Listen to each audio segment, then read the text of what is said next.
As hard as it might be to believe, there was a time when the leaders of the Catholic Church in France deemed the song Cantique de Noël, or O Holy Night as we know it, they deemed it as unfit for church services because of its lack of musical taste and because of its total absence of the spirit of religion. And so the leaders of the church in France basically excommunicated the song and tried to get people to stop singing it. It was in the year 1847 that a parish priest in a small town in France called Roquemaure approached a local poet, Placide Cappeau, and asked him to write a new poem for the Christmas Eve Mass that year. Cappeau was a little bit surprised because he was better known for his expertise in wine and poetry than in church attendance, but he decided to give it a try. So one day as he was traveling to Paris in a dusty coach on a bumpy road, he studied the story of Christ's birth as it was told in the Gospel of Luke. And he pushed on his imagination, and he tried to picture what would it have been like to have been in Bethlehem, to have been in that stable, witnessing the birth. And by the time he arrived in Paris, he had written his new poem. And Cappeau, he liked his poem. He liked it a lot, but he felt that it was more than just a written word, something that should be said aloud. He felt it needed to be put to music, that it was actually a song. And so he asked a friend of his, Adolphe Charles Adams, who was a well-known composer and musician, to write music to accompany his poem. Now, Adams was Jewish. He didn't celebrate Christmas. He didn't believe Jesus was the Son of God. And yet he was so captivated by the poem that he said he would do his best to create an original score. And he did.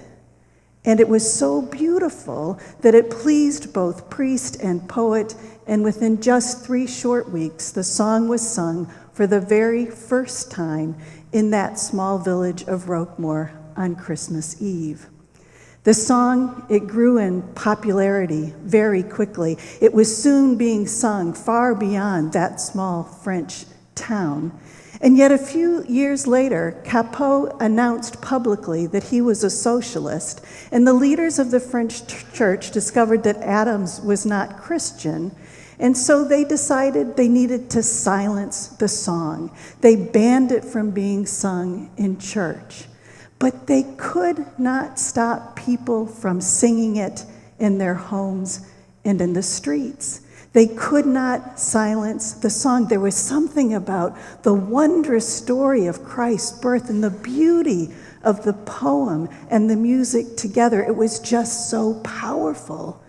They could not stop it from being sung. So rather than silenced, the song began to embark on a journey around the world. And here in this country, it was the Reverend John Sullivan Dwight who first introduced O Holy Night to America.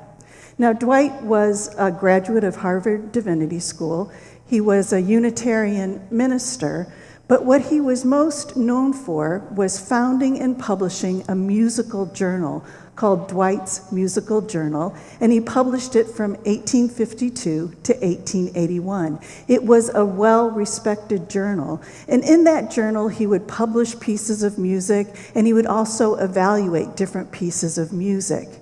When he first heard O Holy Night, he was deeply moved by it, and particularly since it was during the Civil War years, and he was an abolitionist. He was taken by the verses that clearly denounce slavery.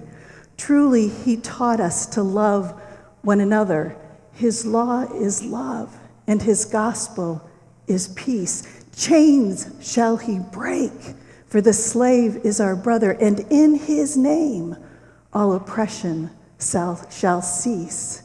Dwight translated the song from French to English So then we began to sing, O Holy Night. It's a song that could not be stopped because of the wondrous story it told and the beauty of its music. Now, legend says that in 1871, even though the song was still banned from the church in France, that during the Franco-Prussian War, on that Christmas Eve in 1871, soldiers stood and began to sing, O Holy Night. And the fighting was ceased for Christmas Eve and Christmas Day. That was the power of that song. And then here again in 1906, there was a university professor in Pittsburgh, Reginald Fessenden, who had studied under Thomas Edison.